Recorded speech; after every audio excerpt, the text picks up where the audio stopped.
The 6 Investigates team was hard at work in your neighborhoods in 2024. 6 Investigates is the team that looks into concerns of the neighbors across the coastal bend. From city government to law enforcement, we dig deep and make sure that the stories we bring you are the ones that lead to the changes you want to see. From Corpus Christi to Robstown to Kingsville to Taft and more, our team left no stone unturned.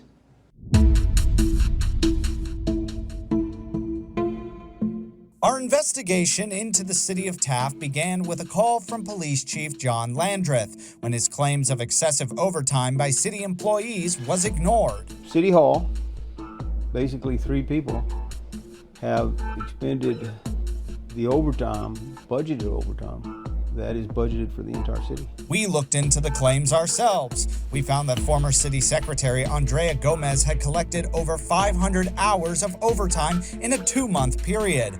Overtime hours not spent at the office, but at sporting events, as social media posts revealed.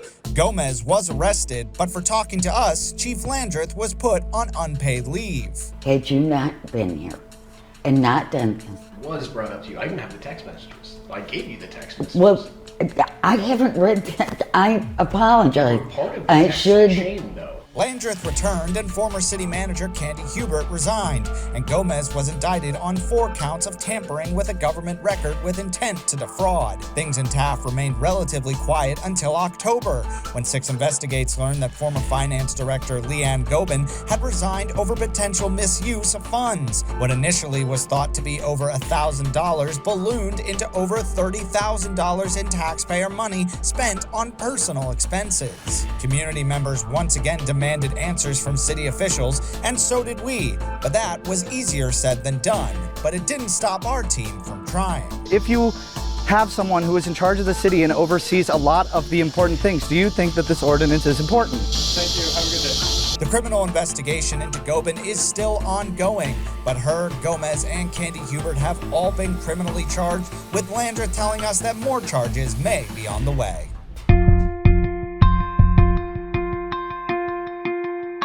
6 Investigates cross paths with city officials on more than one occasion in 2024. The focus of our digging: how much money was the city spending? It began with public funds awarded to developers of Homewood Suites by Hilton, public information request deadlines that weren't met by city manager Peter Zanoni, but that didn't stop our team.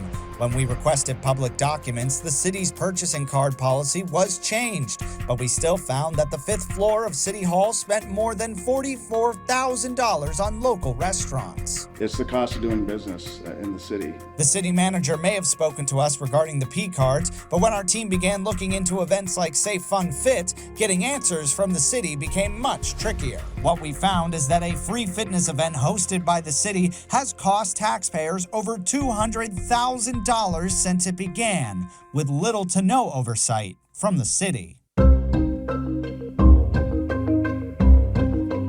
6 Investigates made sure drivers in Robstown were aware of the risks of being scammed. Our investigation was jump-started when an intern with Chris 6 was being overcharged by Galvan Towing. We spoke to other victims and discovered they were told repairs or storage of their vehicles would cost excessive amounts of money, well above what they could legally be charged. He started at $425 just for storage of her vehicle being there, and on top of that, he wanted us to pay $125 to tow it away. Since our reporting in July, Israel Galvan has been arrested and is being charged with 2 counts of theft of property. 6 Investigates also set our sights on the race for school board in Robstown, when our team discovered one of the candidates for the Board of Trustees lied on their application, and in truth was a 5-time convicted felon. And as we proceed through the investigation, the school board, as I indicated earlier, certainly does have options. Following our report,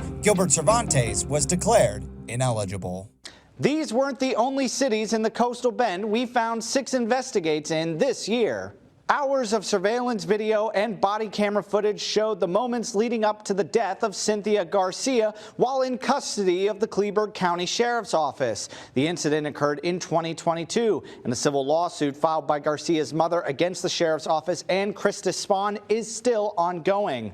Our 6 Investigates team uncovered fundraising issues involving a Coastal Bend business that withheld donations promised to local nonprofits. The investigation revealed that several charities never received funds raised through partnerships with the company, raising questions about where the money went.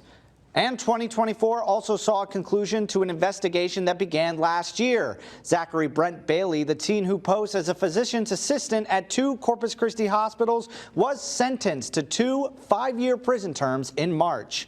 Have a tip for our 6 Investigates team moving into the new year? You can fill out the form on our website at christv.com.